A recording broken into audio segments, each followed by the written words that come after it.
is a couple of things. Probably the most important thing is the board really wants to answer any questions that you have about the process or about any question you have about what happens if we become a chapter or what happens if we don't become a chapter.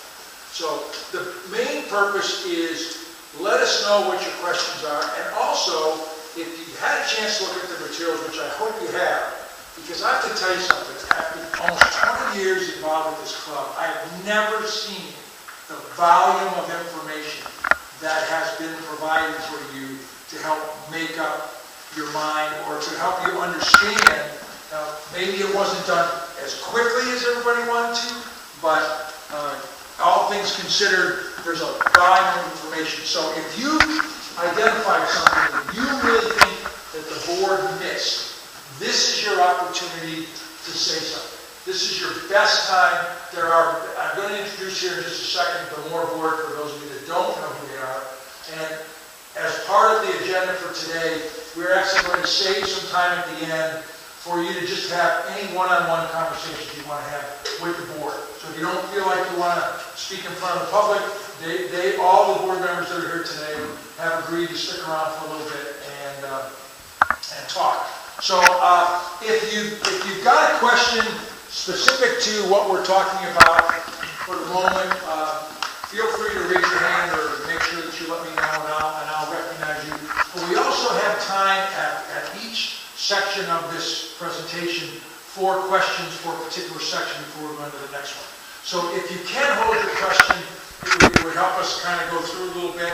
But on the other hand, we're not going to stop you from asking questions because that's really the whole purpose of this exercise. So to give you just a little bit of quick history, I am currently a member of an INVA chapter in Charlottesville called CAMBIC, and we've been a chapter for about a year and a half now, almost 2 years. And from my perspective, from a negative perspective, there's been no negative, just positive. And the reality is, the day-to-day workings of an INVA chapter, by design, doesn't change. They're not looking to change the way we on the ground do our business. So I just wanted to throw that out. That's my 2 cents. And then I'm going to be the Mr. Objective for the rest of the meeting.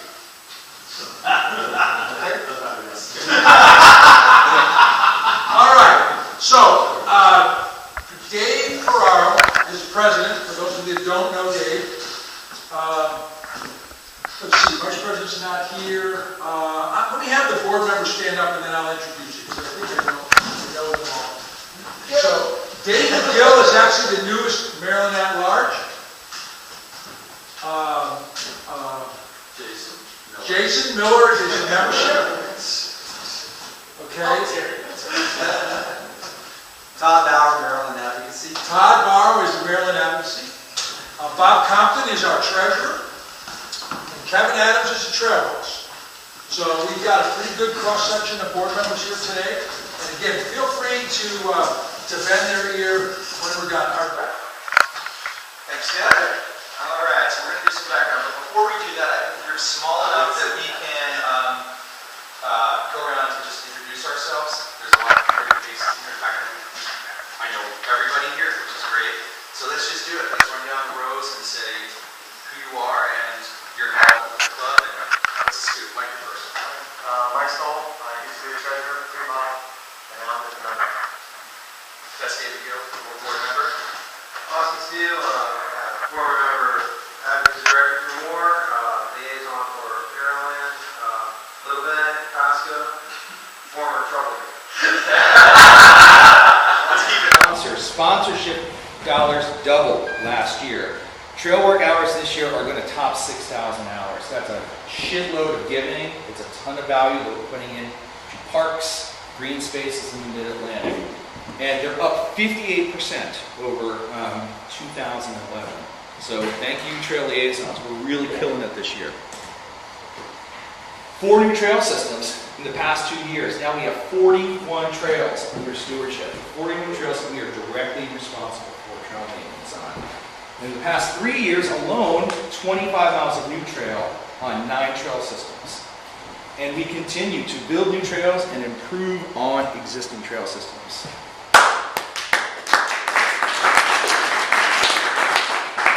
Jim, I keep thinking you've got a question back there because you've got your... So, we do... What's that? However, you forgot that. Oh, let me go back here, yeah. This is an important part. However, that should be bold and a little bigger. We rely completely on volunteers. Everybody in this room, nobody's getting a paycheck from the board. And additionally, last year, all board members were completely uncontested. 2 board positions went unfilled, so after the election, we actually had to reach out for people and bring them into the club. Some of you probably got phone calls, and they say, could you be on the board? Some of you said, no fucking way. That was the smart thing to say. 5 of our trail systems do not have liaisons. Yesterday, Kevin, I think you said it was actually 6, correct? No, it's 5. I couldn't remember the 5 off the top of my head, and I haven't checked. That's okay. I could only come up with 3. So 5 of these trail systems that we are responsible for don't even have a most accountable person.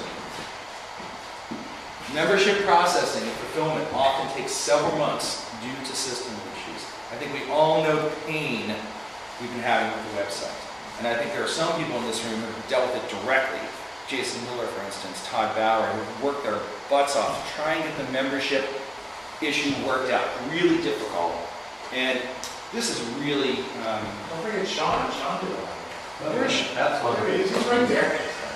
I will do this several times today. I'm sorry, Sean. This is really huge. 7% of our members do all the work. So for everything that is happening in the club, 7% of the people who are members of this club are doing everything. That's up about 1%, isn't it? It might be. So it's a series of heroic efforts instead of a sort of baseline contribution to the club. We are experiencing extraordinary growth. We have an expanding agenda, and increasing activities have definitely outpaced our capability to satisfactorily execute the operational duties of this club. We do it on a purely volunteer basis, and it is a hard thing to keep up with. We are racing all the time to chase down where more is headed.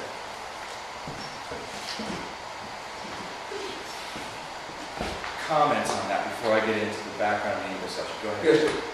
Go back to that 2 slides back. 1, 2. Now, I'll wait till the end. Thank you. I appreciate it because yesterday we started some things in the middle of the presentation and we got in the weeds. Sidetrack, yes, I know. I'll probably want to sidetrack. Okay, thank you. Don't worry, I won't let you. The problem is, I might forget my. Okay. So, a lot of people in communications with people on the board, on forums, phone calls have said, how did this INVA discussion happen? What is the timeline? When did it begin? Where are you now? There are people in this room that have been a big part of it since the very beginning. So I'm going to try and summarize it. I know there's people on the previous members of the board that were part of those discussions. Feel free to chime in with any of your input. But in 2008, INVA announced their chapter program. The INVA chapter program is sort of parallel to what clubs like the Sierra Club do, the Nature Conservancy. They've got sort of a home base, and they're the umbrella for local chapters that have boots on the ground, taking care of local issues. So INVA changed the model, or started to change the way they did business. Instead of being a single point for advocacy and growing mountain biking, they wanted to empower all the local clubs because frankly they could not do it. They did not have local representation that was effective. They were in Boulder, and Moore was doing all the work. We were doing all the work in the Mid-Atlantic. That was happening throughout the country. So they changed the model of how they wanted to do business. They announced it in 2008, and in 2011 they first approached Moore. They had a sort of half-baked idea of how we could become a chapter. Anybody want to comment on that? Some early approaches to Moore? I know some people here were involved with it. Okay, that's fine. We'll keep going, no problem. So they first approached us in April. And in June, Frank McGuire, Regional Director, Mid-Atlantic of INVA, and Christy Kidler, Government Affairs Coordinator of INVA, came to a board meeting and made a verbal presentation about what it would be like to be a chapter. Strictly verbal, no paperwork, just a discussion. Some people in this room were there. I know Nate was there, other board members were there, and we just sort of talked it through. What we said to them at the end of that meeting is, we want hard presentation. We want something in writing that says, what is this? Because it was just this kind of, vague, kind of nebulous idea, be a chapter. We requested that in June, and then in November, we received the first chapter agreement. In December, we received an addendum that actually detailed a full-time position. Not only the position description, but also the budget and some sort of financial bits around that position. So, we talked about it in April last year, presentation in June, hard copies November, December. In December last year, in this room, we had a long, hi Melanie, hi. We had a long discussion about the presentation, about the formalized presentation. Very spirited discussion, a lot of disagreement, no consensus. So what we decided to do was we picked 3 board members, and I'm going to say your names, Pat Miller, Mike Stoll, Frank Raytai, and those 3 board members worked directly with Frank McGuire to try and flesh out this agreement. That happened in January and February of this year, and in February we received sort of revised chapter contract with more details and more of our input about what we wanted. That was in February. Edits, revisions, and in March we received a final chapter contract. This was the bit that we were supposed to take a look at and decide if we wanted to advance it to membership or vote on it, or this was it. This was finally the product after almost a year of asking for this document. We finally got it.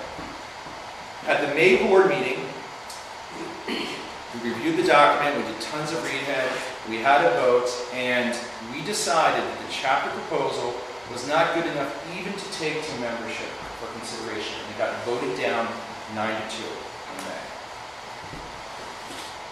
The most important part of that meeting was not only the voting it down, but literally minutes after we voted it down, we decided unanimously as a board that we needed to hire a full-time person to run the club. A big part of that chapterization agreement was this full-time person. And we decided that we didn't want chapterization, but yes, we wanted this full-time person. A unanimous vote for a full-time person to run the club. Okay, that's the timeline. Does anybody have any questions about that? Just one little comment. Please, yes. We didn't actually vote unanimously for a full-time person to run the club, but we voted for a full-time staff person to help support us in our job. Thank you. That's right. Semantics. That's important. Yeah, it is. It's really important. Yeah, and it's easy when we talk to people and write emails to mess it up. So for a little bit of semantics are important in all of this There's process. nobody in this club. You're out of line. I think that was everybody's pretty clear about the timeline? Okay, so that was it. Next, we decided to have this full-time employee, and we asked 2 people on the board of directors, Kevin Adams and Jennifer Wills, to figure out how to hire someone. We asked Kevin and Jennifer because, Kevin, if you don't mind, can I generally say what you do for a living? Is that, no? I'd like to know what I do. All I do is more. We picked Kevin because Kevin runs a large corporation. He writes contracts for a living. He hires for people for a living. He's an officer at a large Fortune 50. They're number 270 in Fortune 5. Kevin's a businessman and an emailer.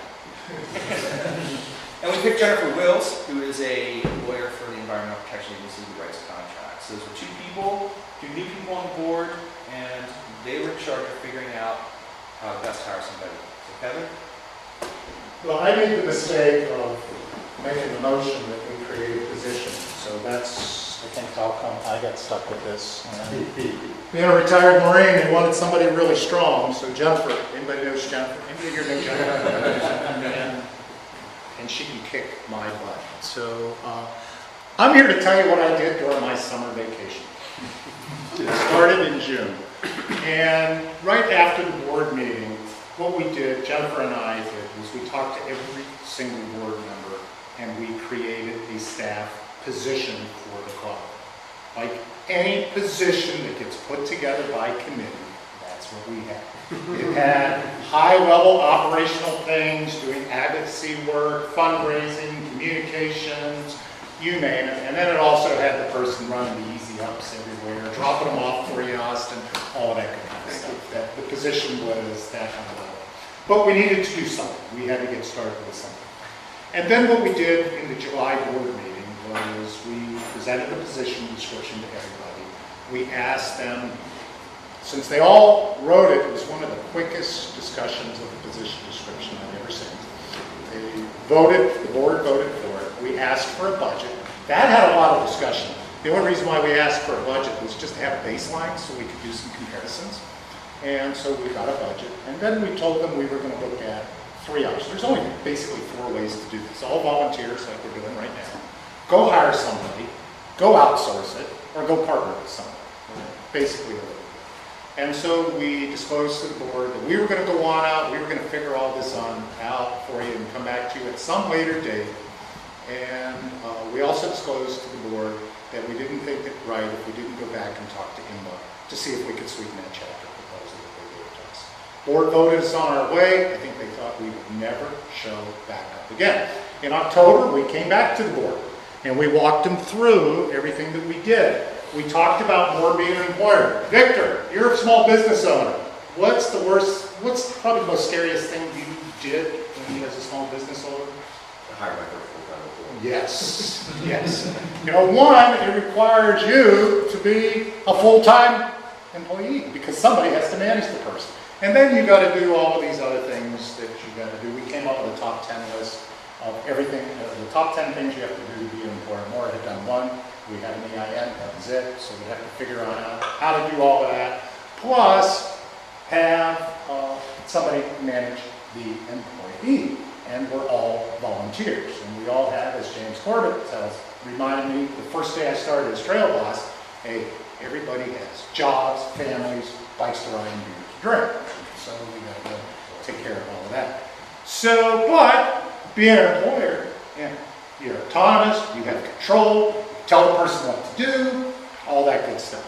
So we briefed that. Then we talked.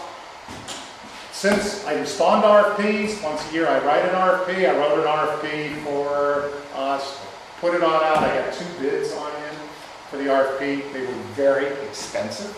I also took the position description that we created. I handed it to the temp agency that I use at my work.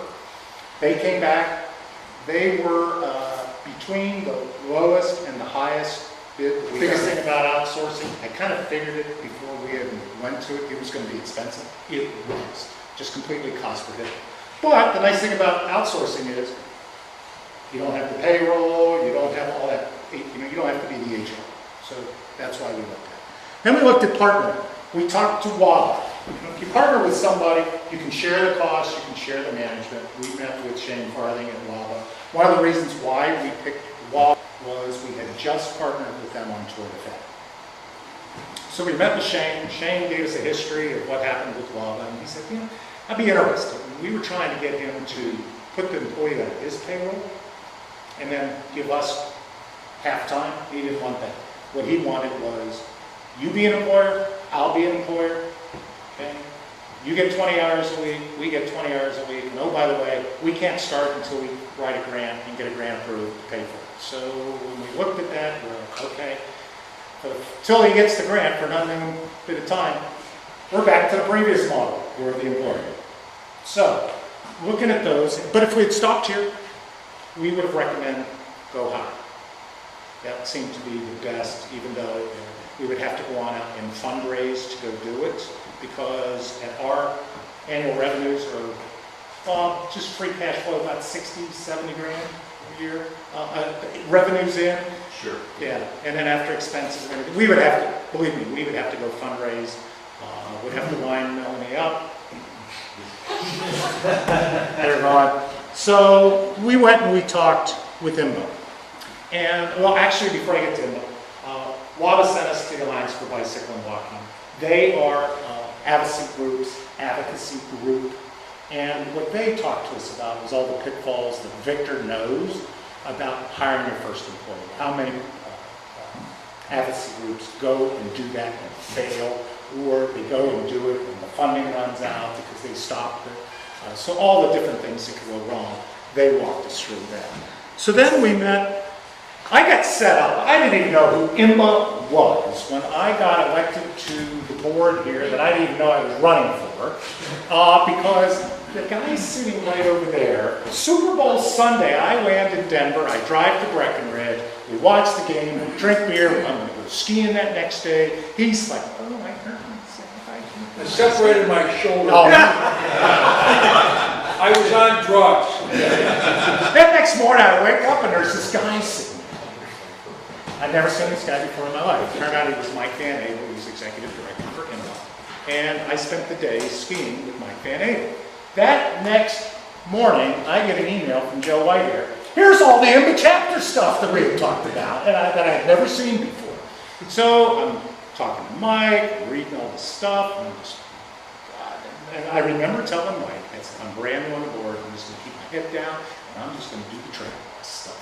So, didn't work. So, but the one neat thing was, Jennifer and I did not work with Frank McGuire on this. We worked directly with Mike Van Abel. And we told Mike, here's the thing that killed us at the board meeting in May. We can't afford the position. So Mike told me, go talk to so-and-so. I talked to so-and-so and brokered a deal. And what ended up happening was so-and-so couldn't give enough money, but Mike was like, okay, I'll get Schramm to match. The next thing I know, all the out-of-pocket costs for more become a chapter. We're gone.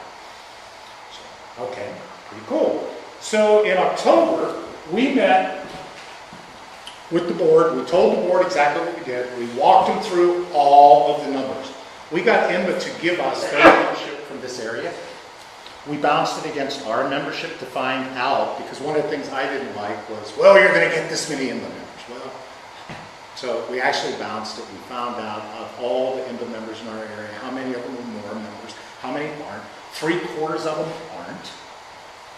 One of them who isn't is on the IMBA board of directors, who didn't even know about the MoCo Epic. And he lives in Alexandria. Just amazing. There was about 2,000 IMBA members who membership had expired within either the last 3 years or within 36 months or after 3 years that they expired.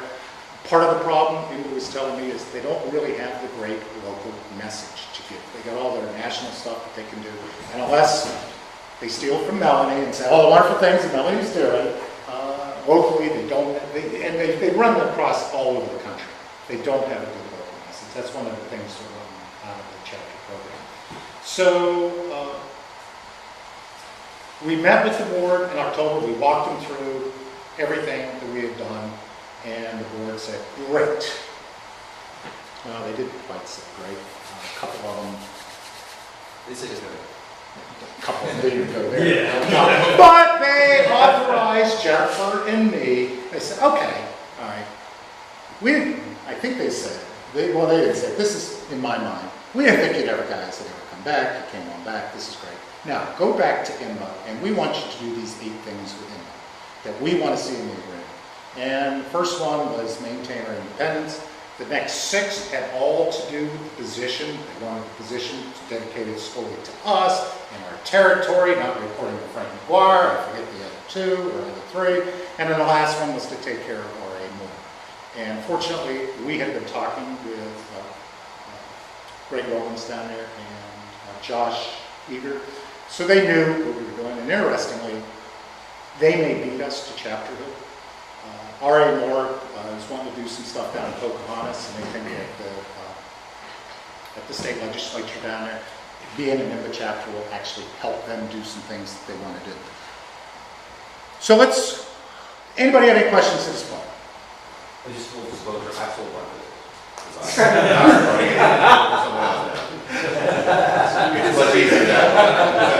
Walk you through what basically came out of the negotiations. Oh, I'm sorry. That's what I'm going to do. That's why I put idea number. So it's under 2,000 INVA members in the greater Lenore area, of which 3/4 of those were not more members. Is that No, right?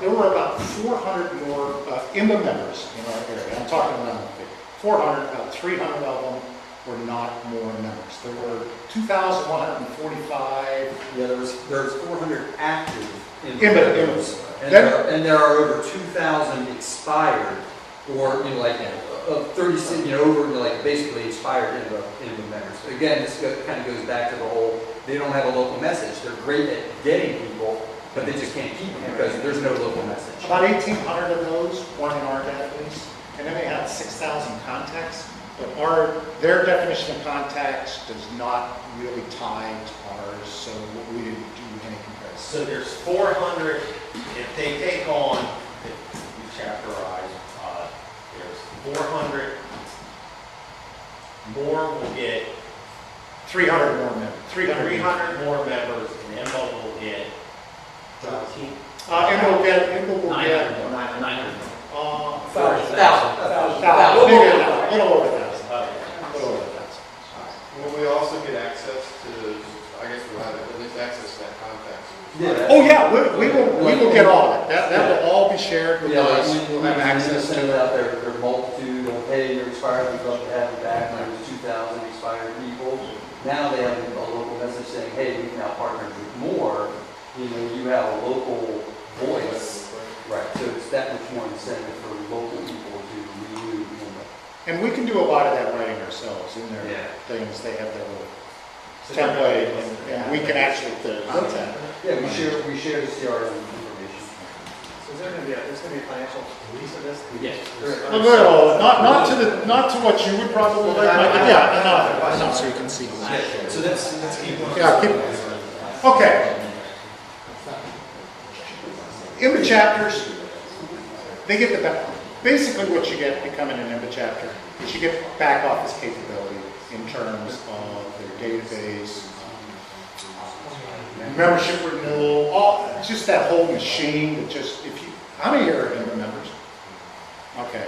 How many of you have turned off your mail with IMBA? Okay, those you have it, you know that stuff's just showing up at your house all the time. I had to turn it off. Pardon me? I actually get turned off.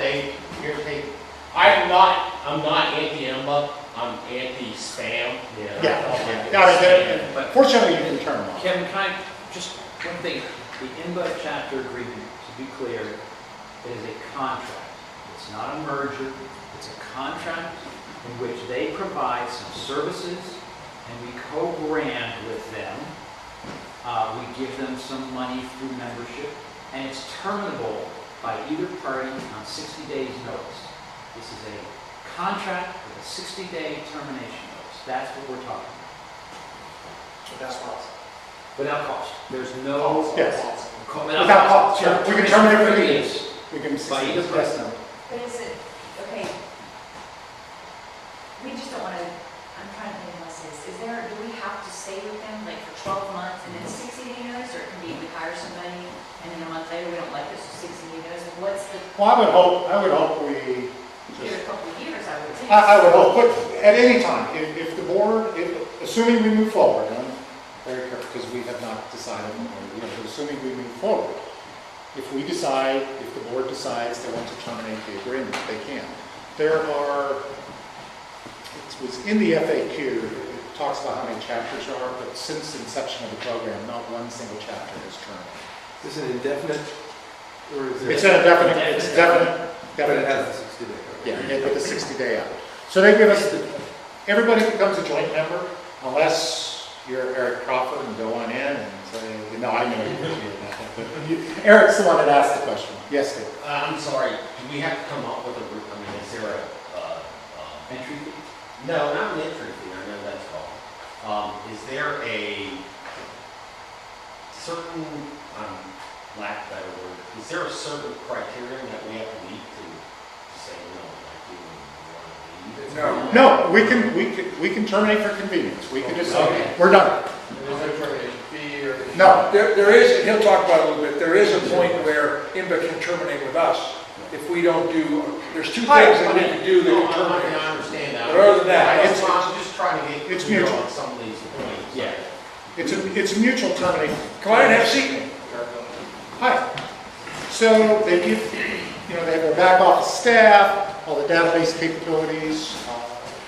One of the advantages of when you have a staff, you have institutional knowledge, which they have. We maintain our own trails. We can do our own sponsorships, and we still elect our own board of directors out of this. Services we get. Hopefully you've turned them off so you don't get the spam, but new member acquisition, member renewals, membership fulfillment, the thank you letter. If you want snail mail, some old people like me still like getting snail mail, even though I turned them off. Membership card, benefit office, premium support. Graphic design and integration services, we can use them. If we want to go on out and do some marketing, we can go back and use them to do it. We'd have to pay for that.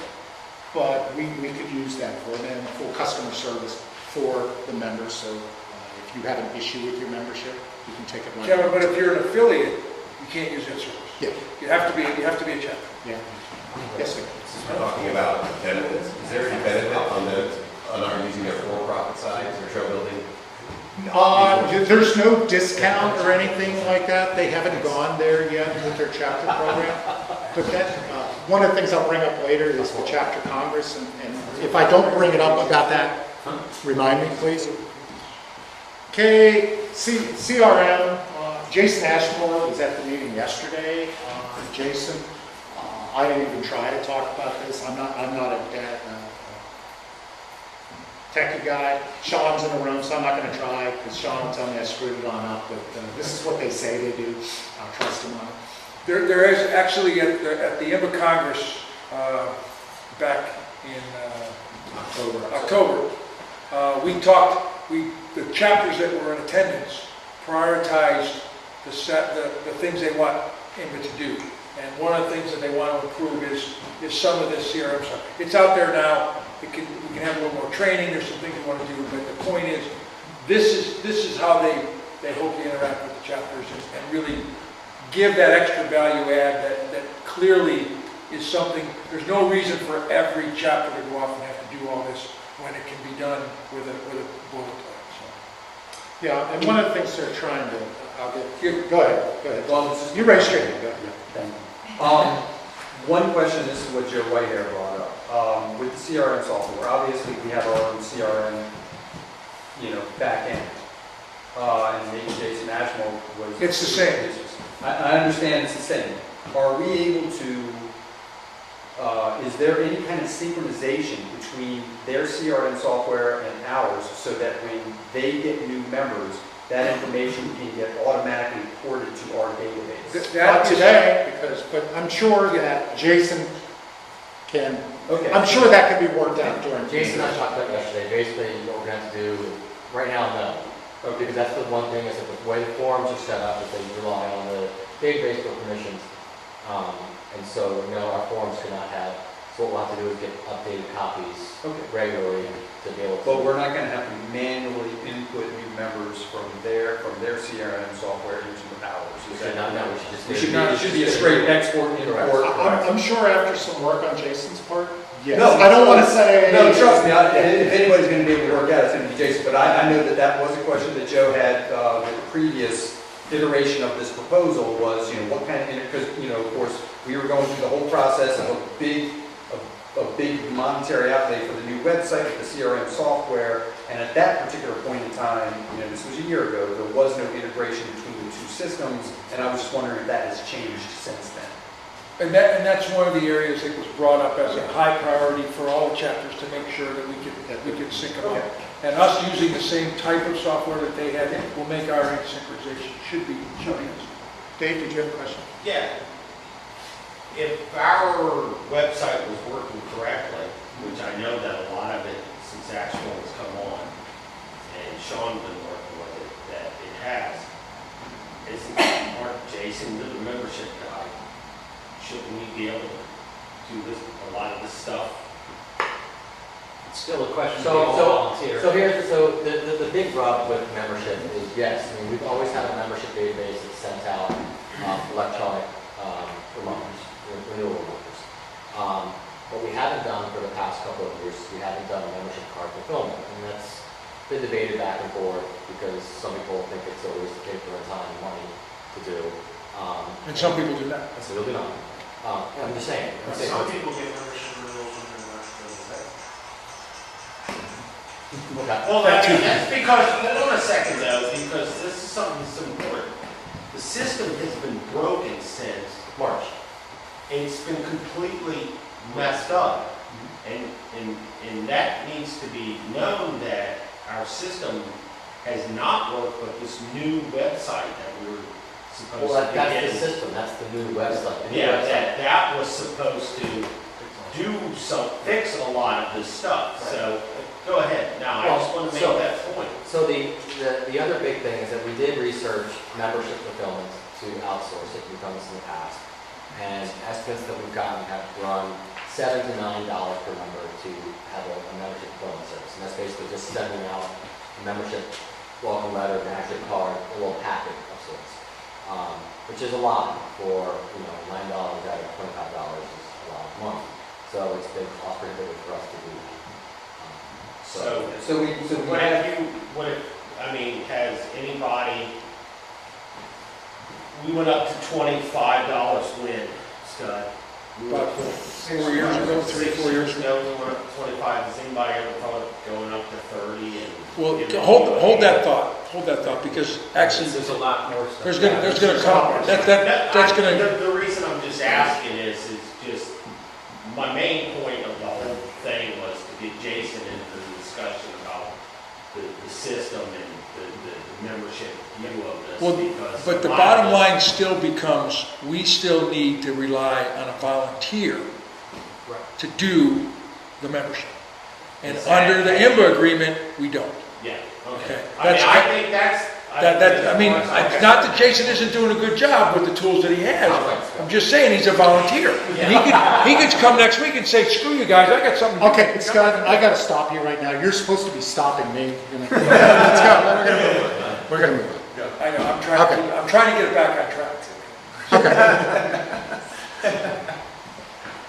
They have all their online stuff to do. One of the things that we are gonna have to do if we decide to move forward as a chapter is to make sure that our members understand that, especially if you go on IMBA's chapter and you make a donation to IMBA and thinking part of that's coming back to us, it's not. That's a donation to IMBA. If you go on our website and make a donation to us, none of it goes back to IMBA.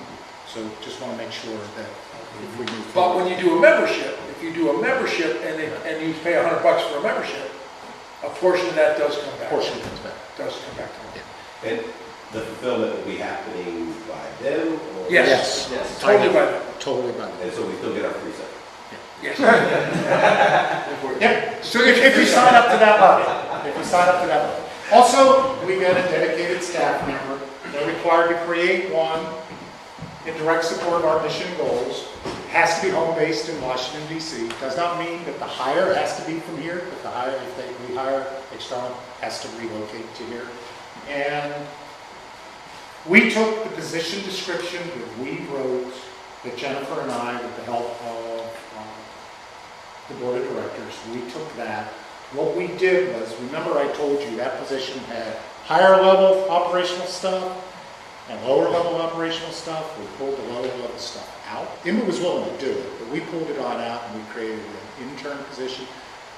If we can figure out how to do it where it doesn't have to pay the person, we will do that, or if we have to pay, we're working on that for the budget. But the idea is not to have somebody who's making $45K a year do minimum wage work. That's the whole idea behind that. So in the position description, pulled that on out of the original position description that we had. So we basically created 2 position descriptions. And it was always planned that we hire, We were gonna go with the intern, but the only reason we had it all in one position was we wanted the hire to be responsible for the intern. So that's why it's like the way it is. Okay, I'm gonna turn this over to Mr. Scud, because he participated in the last INBA chapter conference. So they had two congresses. They had one in 2010 and they had one this year in 2012. It is, their current plan is to do a full-time Congress in conjunction with the INBA Summit that happens in every even year. This year there was there are 103 or 104 chapters. I think there was 34 or 35 chapters that were represented at the Congress. And the whole purpose of the Congress is for INBA to understand the needs of the chapter members. And the thing that's really changing, even from 2 years ago at the first Congress, because I ended up moderating the Congress this year, and everybody warned me to say, it's going to be a bitch session, you're going to be inundated. It turns out that 2 years ago it was a bitch session, because as we talked about, this thing is still a work in progress, okay? It's still not, I mean, I still remember, believe it or not, I got a phone call in 2005 from INBA saying, we want to do this chapter thing, and we said, well, what do you offer, well, what do you need? And it got, I mean, it was that, so it's been going on for a long time. Anyway, the bottom line is it's a work in progress, but in the 2 years since the last Congress, it went 180 degrees out. Melanie, did you attend the Congress? Yeah, it wasn't. We were at the Congress. So anyway, the bottom line was, well, first of all, the reason I asked that is because the Congress was only for chapters, and a couple of other clubs that were prospective members were invited to sit in. I went to it. You were there. I'm sorry, you were. So the point is, it was a very positive experience. Pardon? It was a very positive experience. The thing that INBA's, what's drastically changed, and I'll try to make this brief so we can keep going and get to the beer. We're actually doing really well compared to history. The point that INBA as an organization has about 40-something or 50-something staffers. They've actually changed the whole organization of INBA to support the chapter. It's all about the chapters now. It's about bottom up, because these aren't affiliates that we're kind of in helping with. This is our members. These are the people that we care about. I mean, this is what's going to keep us, give us our political clout, give us those people on the ground, all that going. So they've added additional positions. There used to be a part-time chapter person. Now there's a full-time and a part-time. And I would suspect within the next year, there's going to be a couple of added people. The regional directors, their only job is to support. So when I say there's a full-time staffer at Boulder that works the integration issues. But every one of the regional directors, their whole purpose in life is to make sure that those chapters are being taken care of in their region. So that's 8 new full-time people to just do chapter stuff. So is that a change from what the regional directors were doing before? So they've totally changed the way they do business. Completely. And the other thing is, right now there's 8 regional directors. I had a discussion with the president of their board of directors while I was out there in New Mexico, and their goal is they want 50 regional directors. I mean, they literally want to take these regions and get them so there's full-time people at every single level that can be managed. Because that's part of the issue right now with Frank. I mean, Frank McGuire, for the longest time, he was the North and Mid-Atlantic regional director. They hired another regional director for the Northeast to cover, so he didn't have to do that. And quite frankly, the Mid-Atlantic, it was too big of a chunk for him. He's got enough to do with everything else besides us. So that's another reason why Frank really isn't going to be involved with us that much, because he's got his hands full with Pennsylvania, with Delaware, with the rest of Virginia. So there's a lot of reason why the organization is changing, and it is because, the last point I want to make is the prioritization that we went through, and everybody had an opportunity to say, what do you want INBA to do for you when they prioritize that? Those priorities will absolutely impact the current budget process that's going on inside INBA right now that Mike's going to present, to his board of directors for approval is as a result of the people at the chapters. So that's all happening. They did follow up. They said they would follow up. About a month ago, we got the initial input as to where they're going, and all the chapters are getting a chance to input. So it's really starting to change. You can see a total change in the way that IMBA looks at the people that they're members. Okay, so that's, and let's see. So this is what I said. The input, responsible for deciding the direction of the funds. That's also there. And we, as we said before, we're looking at right now about 20 to 25% increase immediately. One of the really interesting things that came out of the chapter congress was a couple of the chapters got up and said, this is unbelievable. We've been a chapter now for a year and a half. And in addition to what they picked up immediately, they picked up another 25, 30% right off the bat, just because they didn't have to worry about doing the renewals and doing all that stuff, and all of a sudden they're seeing an increase as well. So that's it. Go ahead. Victor, did that Yes. answer your question from earlier? Mike? That's a good question. So the numbers you're talking about as an increase in membership are reflected in the documents that you pass out in terms of what our net cash flow is. Yes. I think that's it. Unless you know, Eric? Eric.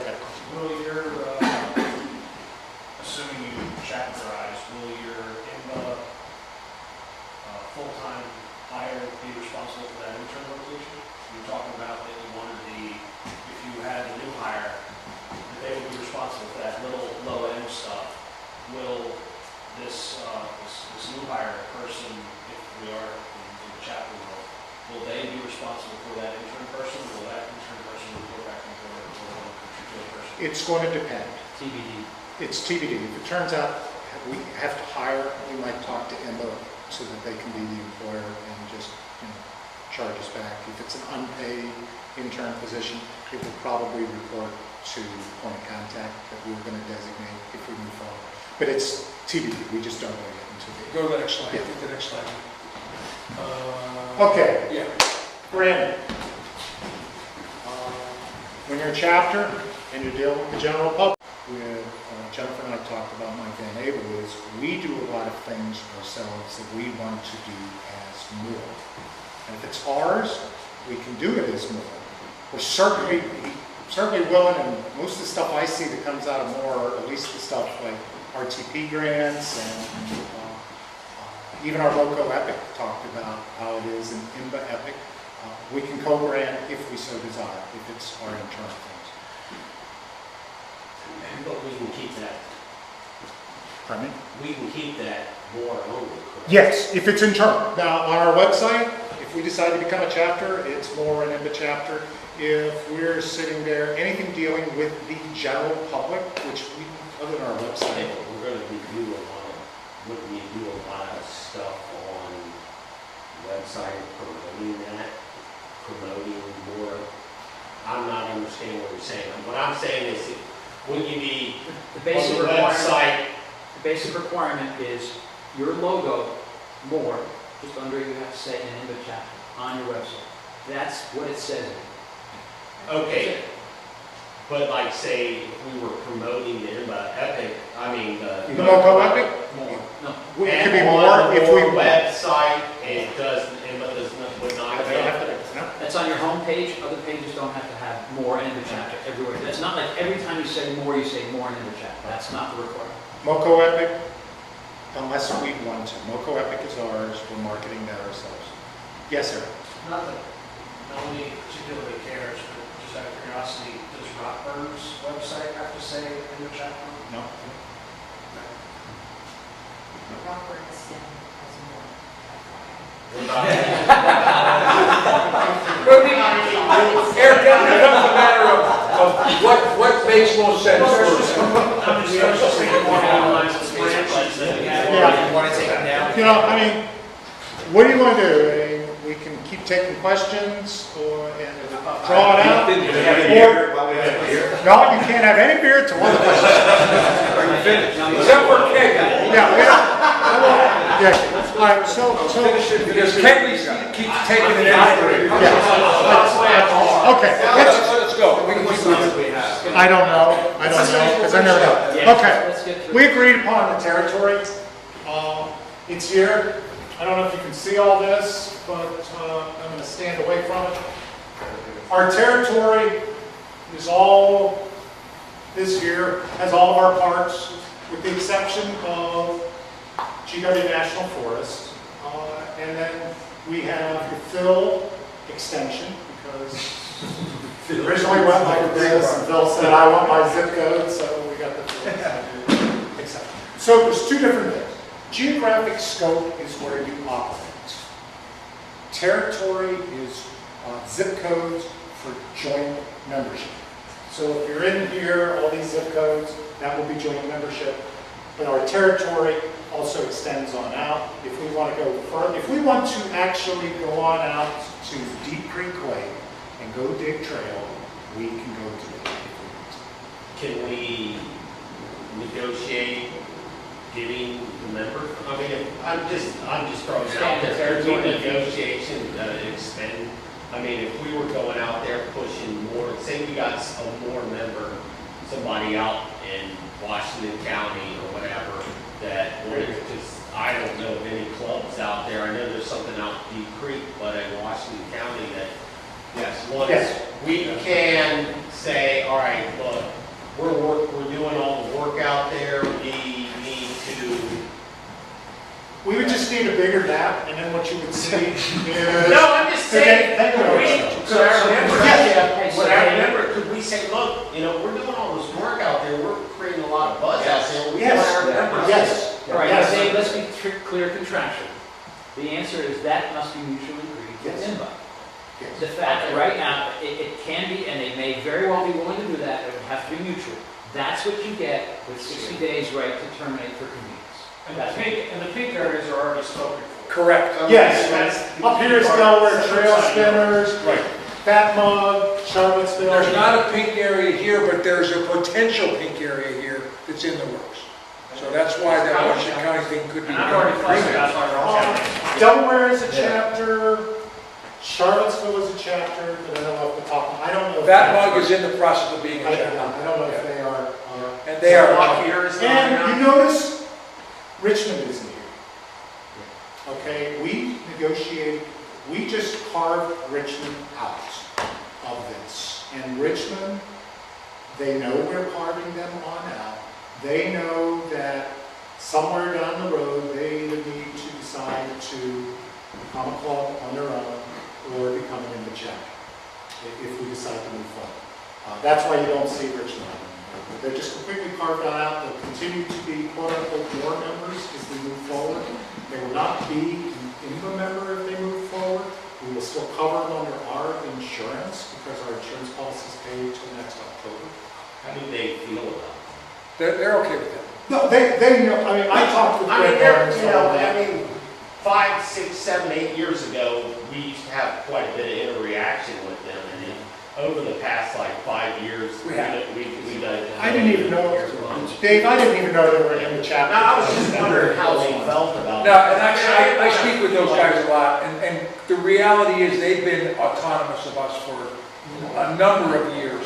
And this gives them the impetus that they needed to become their own chapter. And they will. And like you said, they could very well become a chapter.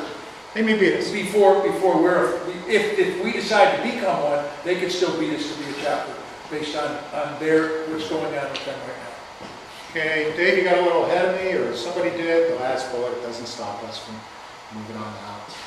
Right. But again, if we decide that we would like to expand our territory to the zip codes out in Western Maryland, Washington County, then we would have to go to INBA and jointly negotiate it and unite it on against the chapter agreement. It just won't happen.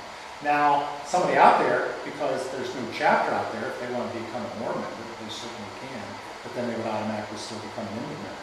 Because if we That was my question, is would INBA members who are outside that territory but not covered by any other club?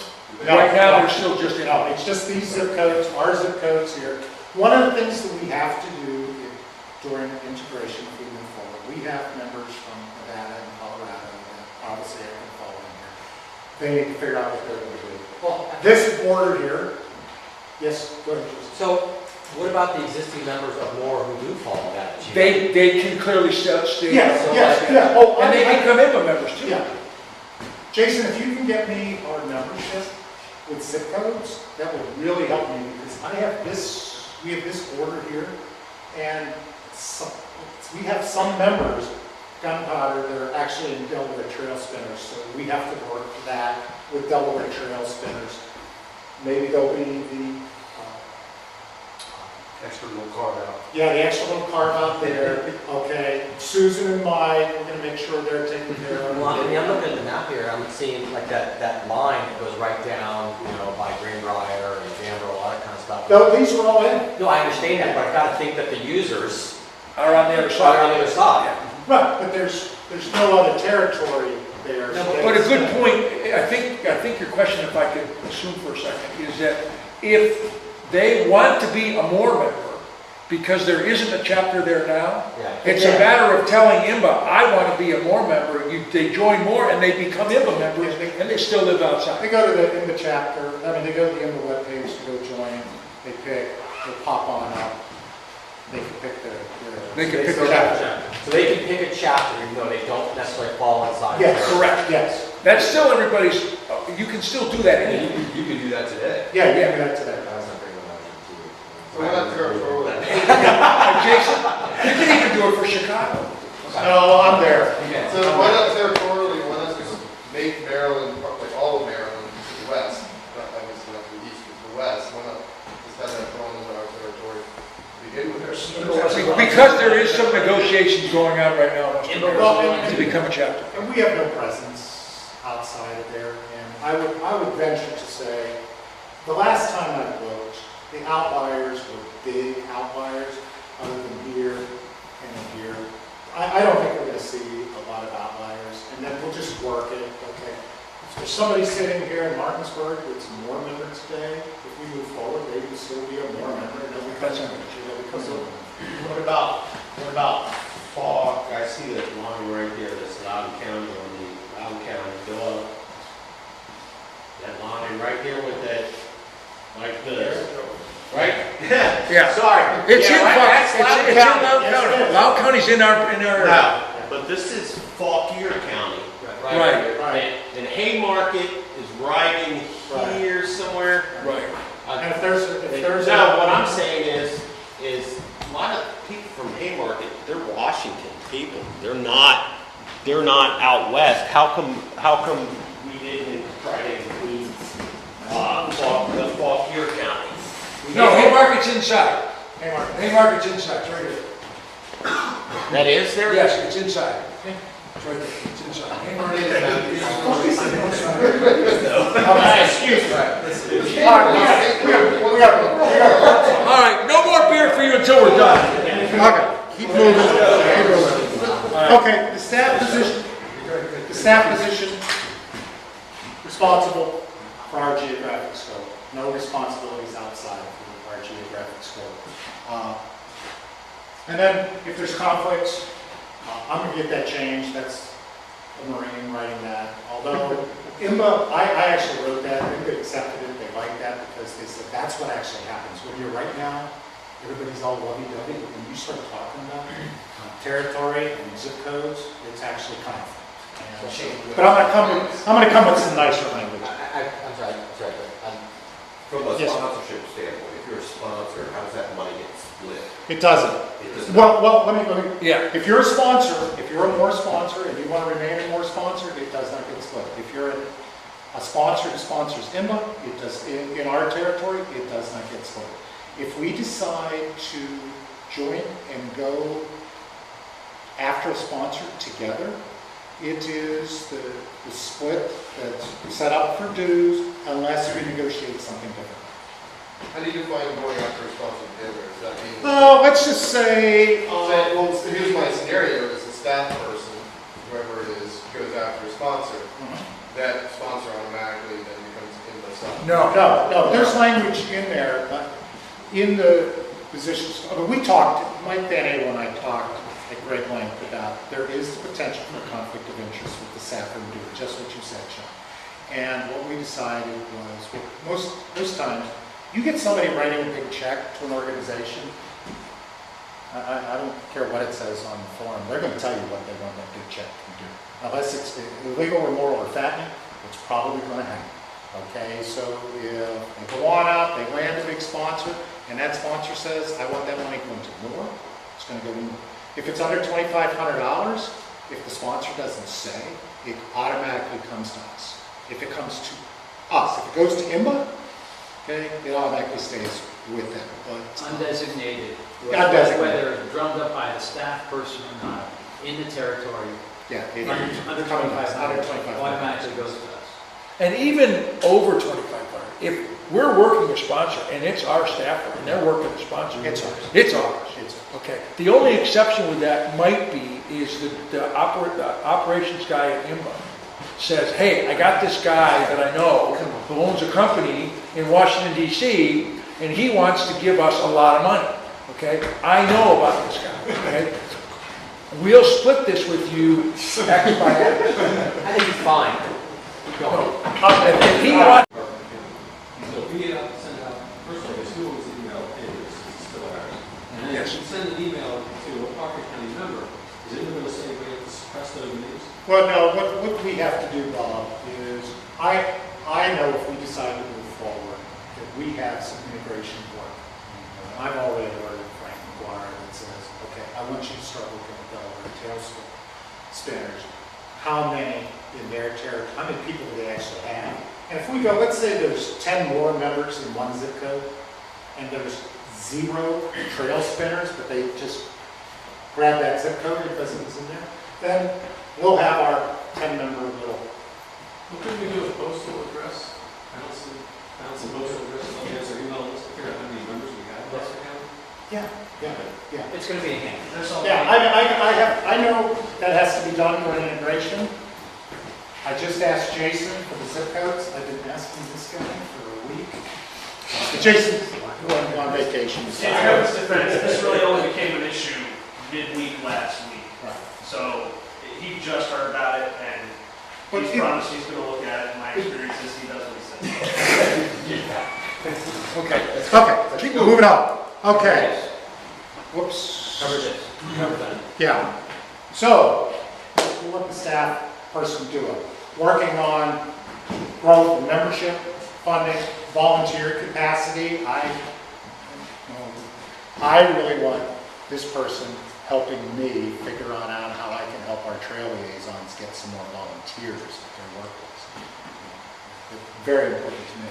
Facilitate communication between us, state, regional work groups, other locals, us and our members help facilitate communication. We're not, board isn't that great at doing that. We all have day jobs. And volunteer leadership. Help us find the next trail liaison for Silver Lake, and the next trail liaison for the other 4 that I'm Seneca Bluffs. I've been up since 3:45 this morning. I had to work EX2, so my mind isn't working. Okay, trail development. This is all the stuff that Frank Raytai and Todd get really excited about in terms of the advocacy type work, helping them on the advocacy side.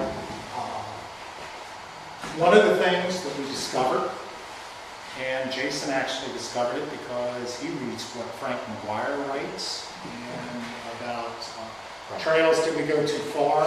And actually, we had some language in the agreement that we cleaned on up so that, we use whoever we want, when we want, as long as we're using professional standards of sustainability, user enjoyment, and worried about beginners all the way on up to What's professional standards? It's sustainability. I mean, what is professional standards? There's a professional trail building association that has trail solutions and punch on the doors. They have best practices that they've actually written. Or you. It's not just member. No, it's also you. As long as we're basically using the standards that we're set up around basically. So have we not been using We have no. Yeah, and I think that's the funny thing, is that So, nothing's up gonna at the change. watershed, there was the blue, well, that was kind of, no, okay. But Watershed. nothing changes with how we build a trail. Because we already build trail to the professional standards of sustainability. Right, but the original No, agreement, that's what I was trying to figure, what is. but the original agreement said we had to use trail. It didn't seem like No, it didn't. No, it had to be that, it did not say we had. It didn't seem like to use them, but It didn't say that you had to use them, but it did. We cleaned it up. Jason had sort of push us in that direction. This allows us to sit there and build trail however we want, with whomever we want. Yes. And we're not tied to, and it doesn't sit there and sort of direct us to use trail solutions on every project. And Dave, if your concern is that the INBA folks will look at a trail and say, if you don't change it, we're gonna send you a termination notice. I think that's. No, I wanted to know what that meant. Yeah, That's all I wanted to know. it is us, but the bottom line is it has to be something, you can point to something written or a book or a paper, some science, some standard, some standard that you're working to. You know, that word professional may be misleading, because you can, you have Should be Forest best Service practices. standard, best practice or standard, you know, the U.S. Forest Service, the IMBA, there's Yes. several places we can do that. Okay. Help this person help us maybe have elections that have more than one person. Or actually let the person know they're running before they're running. So they're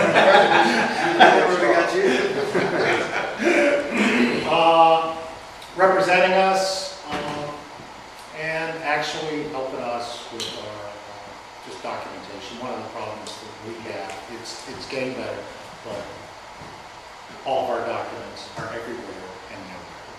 It's just really hard to find stuff, especially if you're a new person coming on board. Okay. Yes, Joe. Question on staff.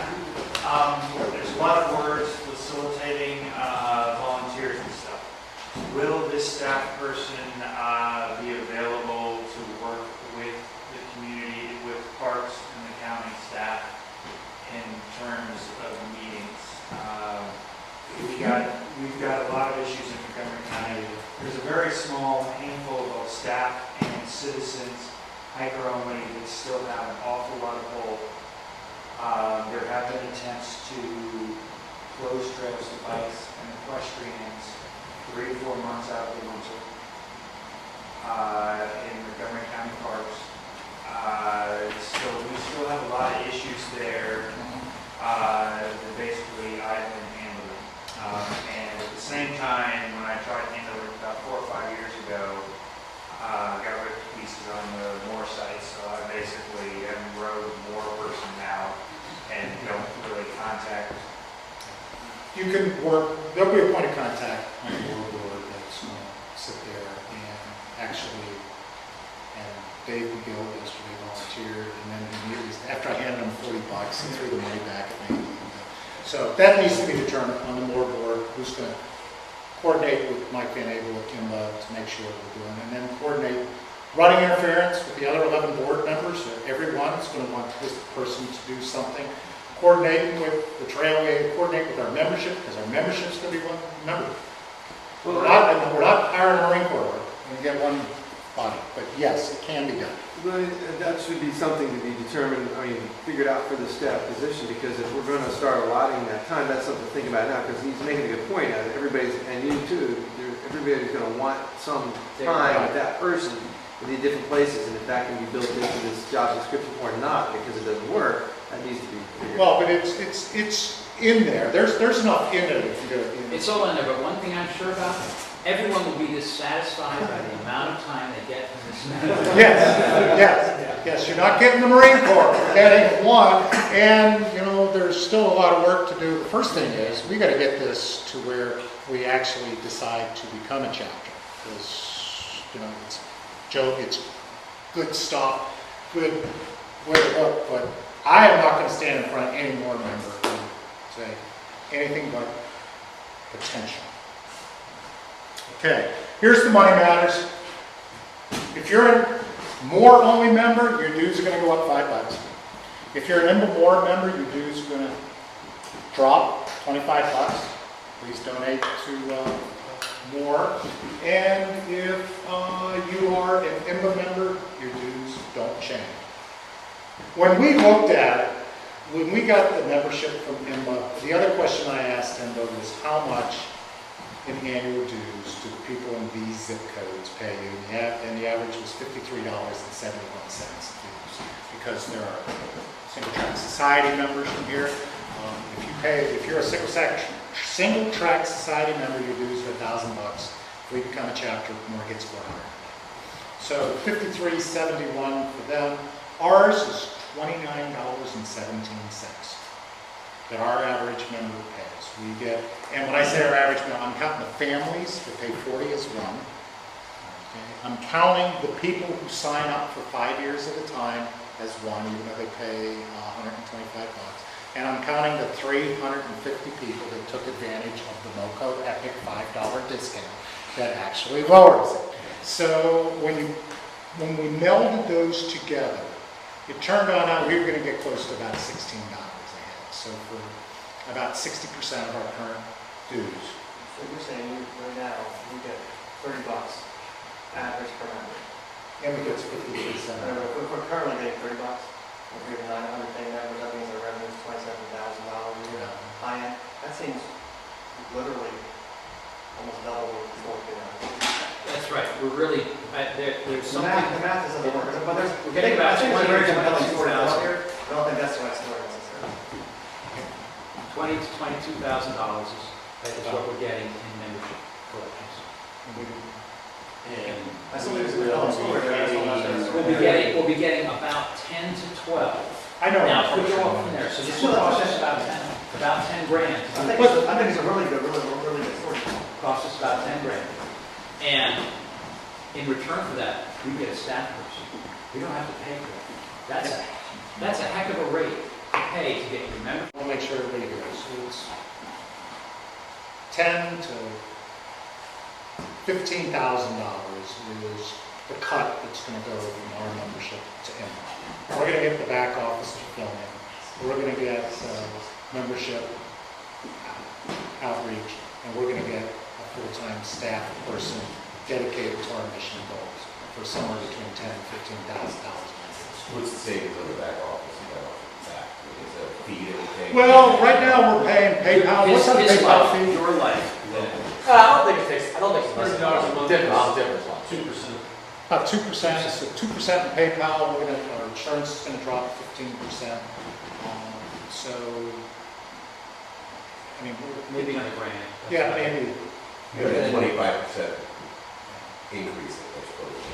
This isn't a be-all for the membership side of things. When Dennis walks up and smacks somebody with 350 new memberships, somebody's still going to have to enter all that in.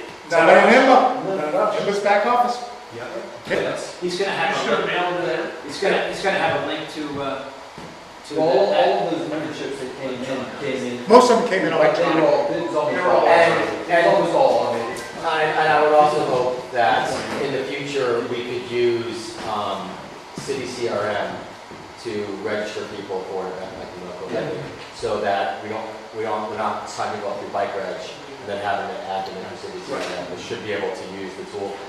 IMBA has actually used those tools for other events that they've done in the past. The other downside of bike reg is that you don't get your money from them until a month before the event. So for all year long, if Dennis is collecting dues for people, or what they were paying on the event, they didn't actually have access to that money. Right. So they would cut him a check if he called and he said, I need something, that basically got So if we use that, just asking, but you're saying that cease. City CRM. That's the Yeah. back end of it. If we use that, will that include us into being, that it's all, I mean, if we use that through IMBA, they're not gonna ask us, they're not gonna charge us, or they're not gonna ask us to, give them a cut of the money? Well, they would still get a cut of the membership. They would get cut of membership. Cut of the membership. Registration. The membership, Oh, is sorry. they're always gonna get a cut of the Now, membership. if we do But the get, other no, stuff. if we want to use them for that, I want to make sure, Yeah, that's everybody's- if we want to use them, we will have to pay them for that service, just like we pay Bike Reg for the service. We may end up getting our money quicker. The other thing that we've negotiated with them is we work with them up front, and we decide to jointly decide that if you sign up for the Epic, you're going to get $5, and you sign up for membership at the same time, your dues are decreased $5. So instead of paying 30, you pay 25. We'll give them the cut on the net, not on the gross, if we work that with them prior. We actually work that out.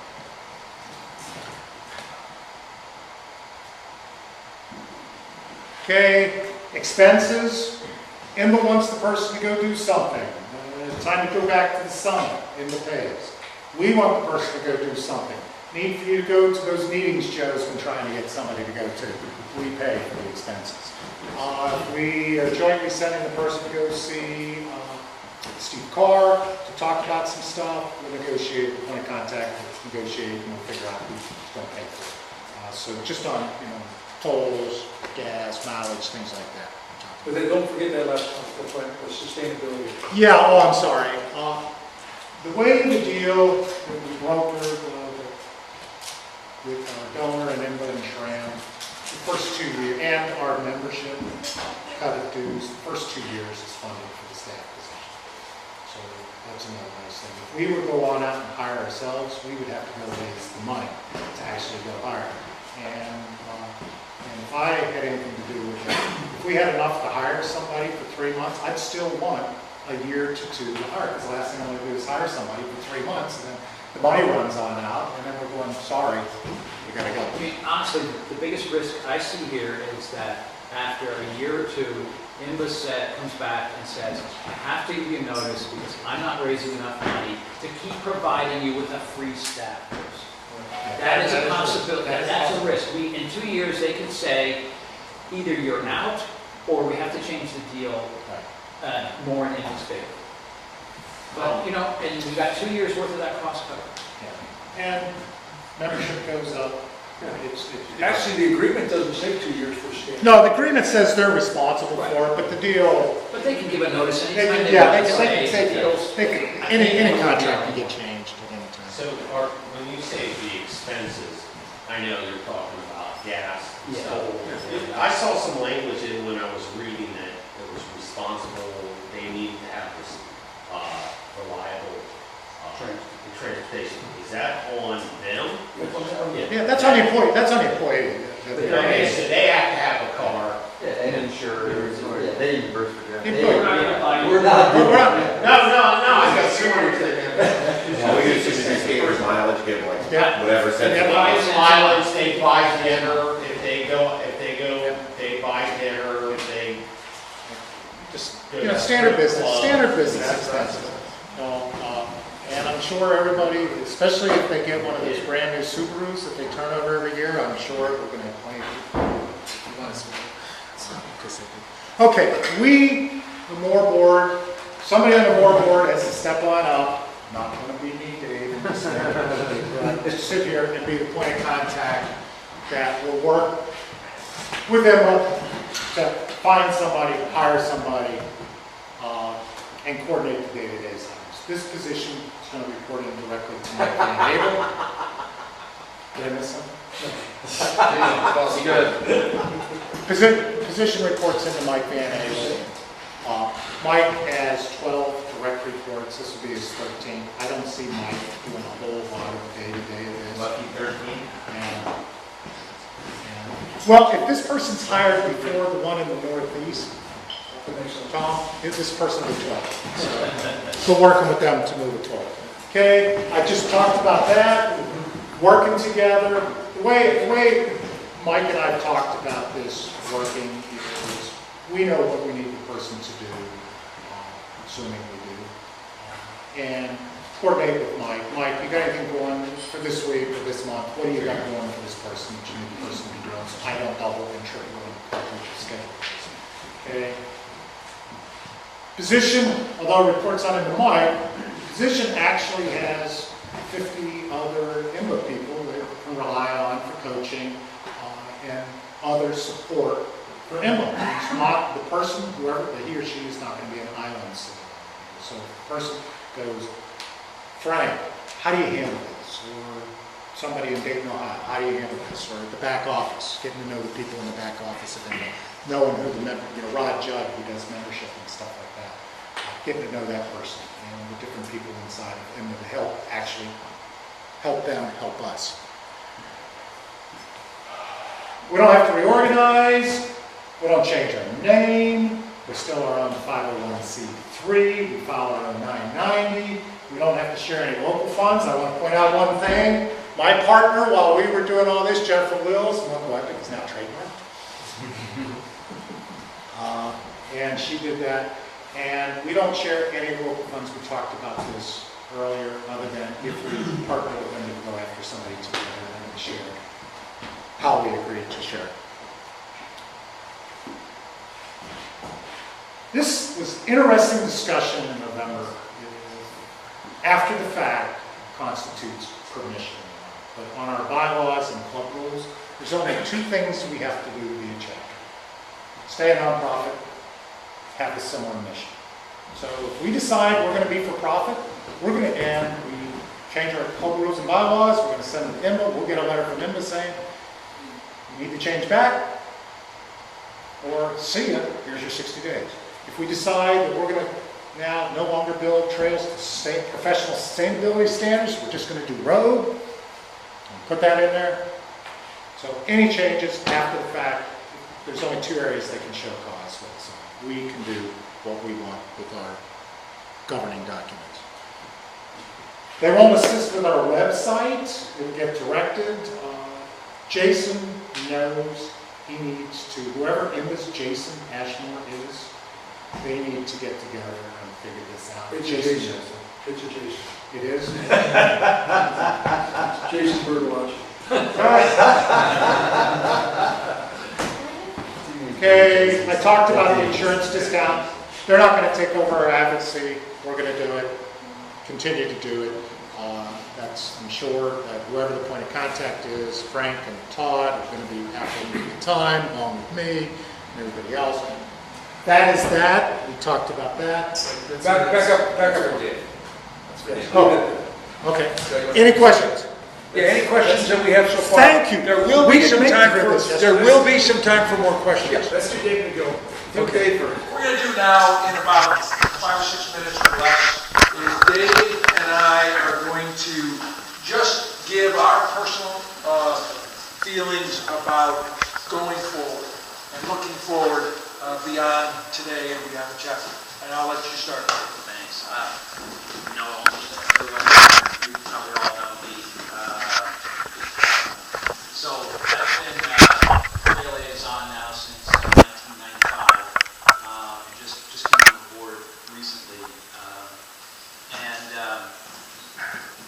Why did I come on board? In part because this is such a key period of time for our club and the growth opportunities that we have right now.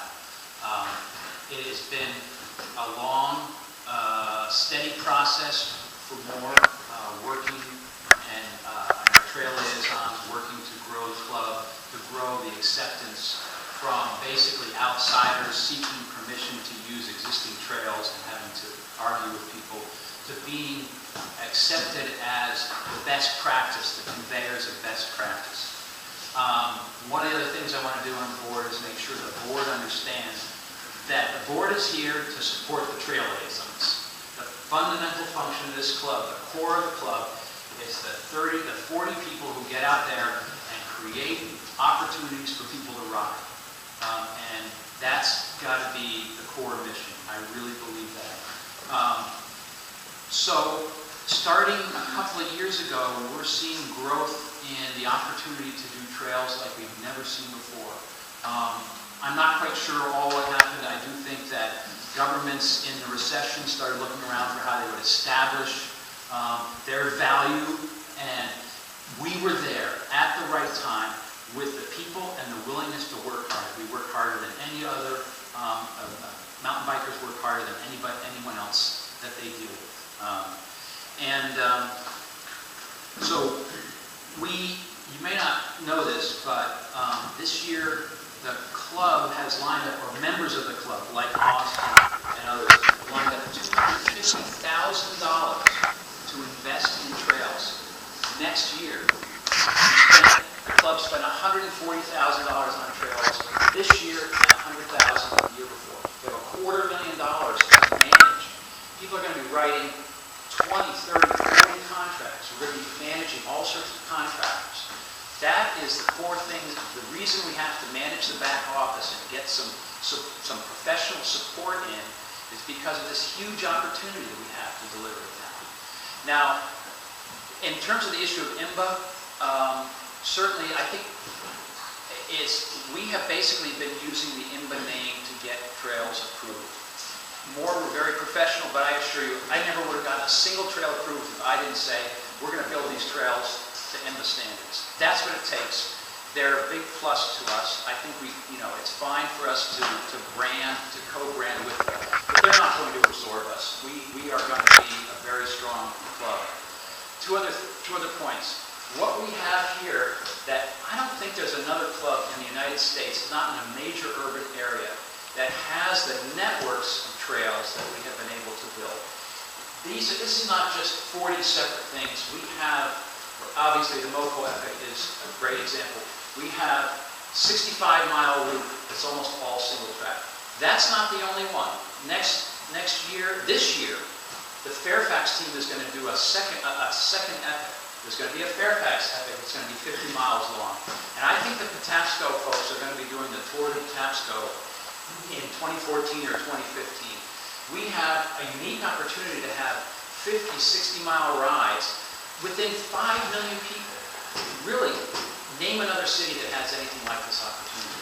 So we have great trails and we have fantastic event opportunities, and we're going to triple our events.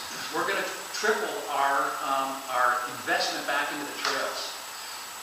I appreciate the people who are here are all deciding to commit something. We have to go out and get more people to step up and offer what they can, because this is a heck of an opportunity that we have. And I really, the main reason that I support the IMBA chapter thing is so we can stay focused on that opportunity. Great trails, great events. Thanks, Dave. So yesterday at the meeting that we had in Virginia, Dan Hudson, who most of you know, Dan was actually my mentor when I came into Moore. A lot of the reasons that I did things that I did, I blame him for, and that's a positive thing. He actually stood up and talked a little bit about change. Change is kind of inevitable. The goal is to try to manage the change the best we can. I can tell you, I have never seen in the 20-something years almost with this club, have I seen the amount of effort that's going on volunteer. But folks, it's somewhat of a house of cards. Okay, if we don't get some professional help, if we don't have that infrastructure in place and the ability to go out and get more funding to do the stuff that we want. Sorba as a perfect example. Sorba is the Southeast region thing. They're up to 3 staffers, and they have 3 staffers that manage. Ultimately, they have more chapters and more things than we have. But I do see a vision that this organization will have multiple people paid jointly by our membership and our donations that we get from folks to keep going and growing. And I just think that this is a point in the life of the club that needs to move forward in this direction, and I'm just 100% behind it. Yes, Pat? Just a comment. As somebody who's serving on the board and spending a lot of time, talking with officials, securing funding, what have you. Dave's point earlier that the Boy Scout program in the mountain bike community, but that brand ends there. IMBA, on the other hand, has a real brand throughout land managers and throughout park personnel, and every single park personnel, government leader that I talked to over a decade of doing this, knew IMBA before they knew more. This is a great co-branding opportunity for us. It helps our legitimacy, and it's a really good deal. Do I know, is it going to be perfect? I have no idea. Is it going to work? Are there going to be any issues? Absolutely. But this is a great financial deal for us. It's a great branding deal for us. And there's no risk. It's a 60-day out for any reason we want. So, I personally fully support this. I think I really want to commend the members of the board who have pulled this off, the amount of research that you've done, doing all these presentations, soliciting feedback, dealing with the forum health. Just thank you for doing it. I was surprised to see some of the more vocal people in the forums aren't here. It's a shame. I suppose we'll just read about it later on tonight when they get to reply on this. But you know, quite frankly, the people in this room are the ones that are really putting forth the effort, for taking their Sunday afternoon, you know, to come do this. Thank you, everybody, for being here, and, you know, really just thank you, board, for putting this together. It's a huge accomplishment. Thank you, Matt. David, would you like to be the last statement before we go to beer? Do you want to be the one that's holding us up for a beer? Yeah. Okay. That's easy, you say you have it here. Awesome. I have one question, or actually two. I've been on the members since like 94, 95, and I think one of the biggest issues was autonomy. You've answered that, but there's so many more positives about this. I'm really surprised it's really worked. I'm surprised. What is INVA getting out of this? Well, I can see they're getting more members. It's a win-win for both. So, but there are two things. You know, if someone were joining more or INVA, some people might think this is a communication point, I think. Somebody says, well, you know, I don't like one. I'm joining INVA. Or someone says, yeah, like, why don't I want, you know. So that's a communication to let people know that there's positive about this, and it's not just, you know, Well, here's the cool thing about that. They can join INVA, and we get 40% of that, of those dollars, and they don't have to participate with more at all. So, Austin, one thing we talked about yesterday was that this will require a tremendous amount of communication, because there are things that, you know, that people won't understand. For example, the annual fund. People might assume because they're in this area, they contribute to the annual fund, that we would get 40% of that, which we don't, which we wouldn't. So we just need to work on how do we get our message out there so that people understand how they can contribute to more, how are they a part of more. Obviously, I think INVA's, you know, it's apparent that INVA does not do a very good job of retaining its members. So we'll have to work hand in hand with them to make sure that the message that is going out is localized and not spammy, things like that. So it will take some work to do.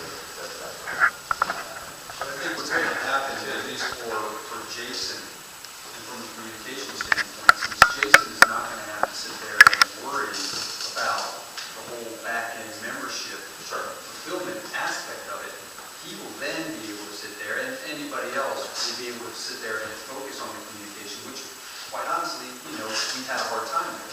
So, you know, by sort of redirecting some of our resources with the staff position, with the back office, we're able to sit there and put resources back into aspects that we just, quite honestly, haven't had the capacity to cover. There's a lot of people out there who are apprehensive about this and looking at the merger, but I think that this communication is really going to be very important to Hey, David.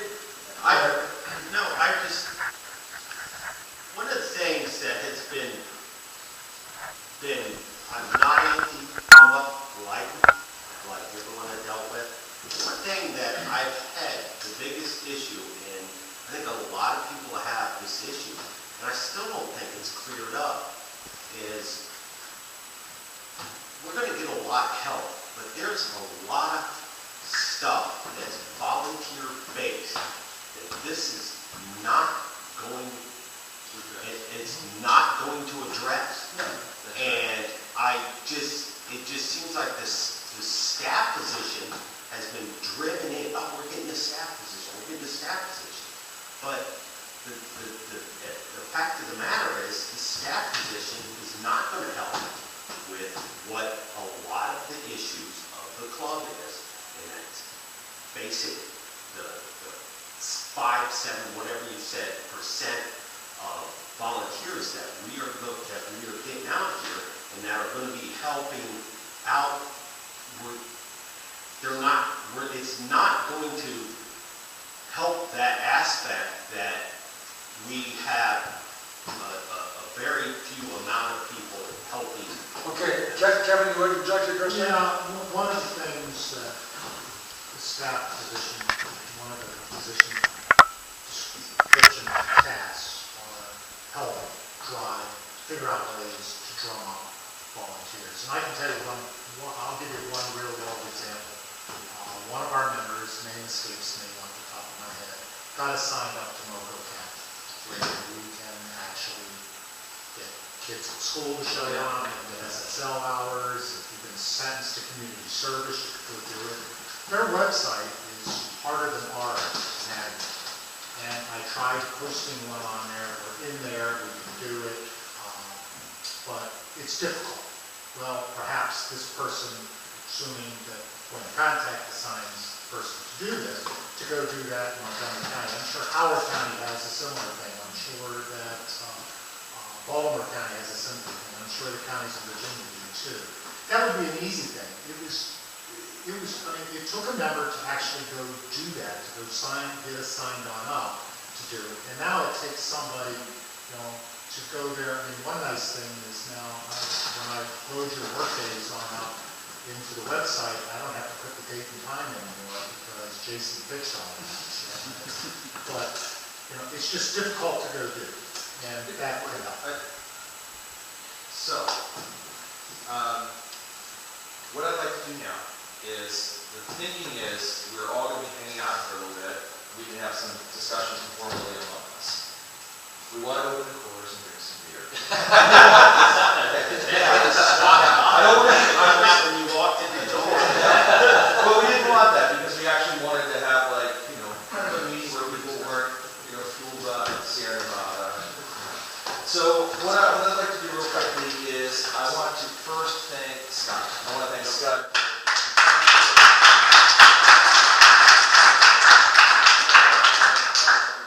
Scott's driving back to Charlottesville tonight, drove up just for these two meetings. And I also want to thank Kevin Adams and Jennifer Wills. They killed it.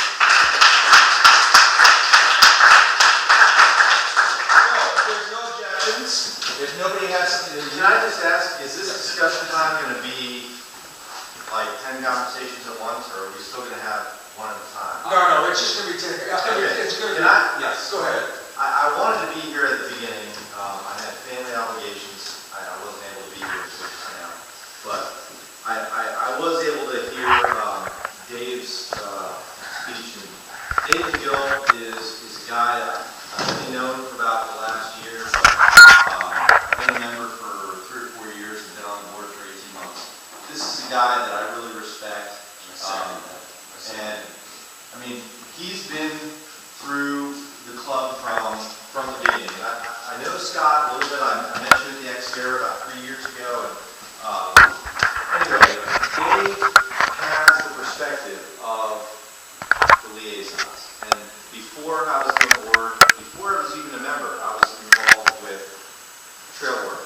And I've been a Money Branch liaison for 3.5 years. And that's really, I'm more proud of that than I am about being on the board or being a member or whatever. It's, I was able to be there when they were flagging the trail, working with Ben Sugar, we're building a new trail, being there, building Seneca Ridge Trail, helping out with here and there, and then bringing my daughter, she's 6 years old, and I've had these great trail days where, you were there, you saw her with a little tea set in the woods, and now she's a mountain biker. She loves riding on trails. So anyway, long and short of it is, I wholeheartedly agree with Dave that the trail liaisons are the untapped. They are the lifeblood of this club, and building trails and maintaining trails is what we do, and everything else is icing on the cake.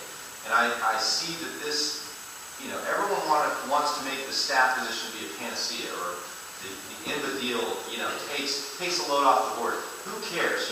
The bottom line is, this is a good deal for the members, it's a good deal for the club, and we need to get back to our roots, which is building and maintaining trails. And we have an embarrassment of riches in this area between Maryland, Virginia, and even DC with Fort DuPont. There's all sorts of stuff going on. And there is government attention. And everyone else has said, governments, they have a little bit of money here, a little bit of money there. Corporations have a little bit of money here. They want to be able to put it in good hands. And INVA gives us that legitimacy that we can put forward. But to put it back to trail liaisons, at our last Money Branch Trail Work Day, where we opened up that Blockhouse Point thing, there were some kids there, and one of the kids was just sponsored by, sorry for your time. So Schwinny, Jason Schwinnable. Okay. He hooked up this kid, this 17-year-old Winston Churchill high school student, who got sponsored by some, I don't know even who sponsored him, but his mom was there with him and was so jazzed about her son being involved with mountain biking, and he was there to do student service hours, which is awesome. It's a win-win. And she wants the club to get more involved with advocacy at the high school level. And with the SSL hours, and with this untapped potential of all the high schools in this area, I think it's a no-brainer for us to be back to the grassroots level and say, okay, not only are we going back to the high schools and giving speeches or whatever, we can do something with an IMBA name that gives us instant recognition and can get these high school kids coming out to trail work days to do their SSL hours, coming out to, ride in these trail systems, and they are the next generation. I mean, my 6-year-old is maybe a generation after that, but the kids and with the small rides, but really the trail liaisons are the connection. And I think if we can reconnect with getting bike shops to sponsor a particular work day and say, we'll make this your work day, and they come out with getting the donuts paid for or whatever it is. Yeah, I think we can get the load off the top end and go back to the bottom end and say, this is really where we plant our roots. And that's exactly what we're talking about doing on the board right now. And Dave, you summarized it really, really well. I don't mean to cut you off, but you're the only thing in front of that board